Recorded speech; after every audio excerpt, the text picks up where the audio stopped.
দিল পিঠের বেড়া লিচুর বাগানে, কে দিল পিঠের বেড়া কমলার বাগানে, সেই গো কে দিল পিঠের বেড়া। এ ভাই আছে ভাই ভাই হ্যাঁ ব্রাদার, কি অবস্থা, কেমন আছো? ভাই তো আগে ক্ষেত খামারে কাজ করতে, এখন তো পুরো চেঞ্জ হয়ে গিয়েছো। হেই, অতীত নিয়ে টান দাও কেন? তুমি না একটা চাকরির কথা বলছিলা, তোমাকে কি সেনাবাহিনীতে লাগিয়ে দেবো? তোমার উচ্চতা তো ভালোই আছে। ভাই আমার তো আমার তো পুলিশের চাকরি হয় না, তাহলে সেনাবাহিনীর চাকরি কিভাবে হবো? আরে সেনাবাহিনী আমার কাছে ছোট ভাই, উচ্চতা মুচ্চতা কোনো সমস্যা নাই। তুমি 2 ফুট উচ্চতা, তাহলে তোমাকে আমি সেনাবাহিনীতে লাগিয়ে দেবো। দাও 1 মিনিট ফোন করে নি। হ্যালো, এই মকলেশ, তুমি আমার গাড়িটা নিয়ে মোড়ের উপর আসো তো। হ্যাঁ হ্যাঁ, এই জায়গায় আমি দাঁড়িয়ে আছি। ভাই এত বড় গাড়ি এসি পার রাস্তার মধ্যে কি ঢুকবে? সমস্যা নাই, আসলেই দেখবা। ভাই আপনার গাড়ি।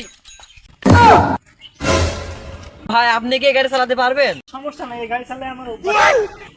আরে ভাই তো পুরাই তো চেঞ্জ হয়ে গিয়েছে। হ্যাঁ এ ভাই ভাই ভাই ভাই ভাই ভাই ভাই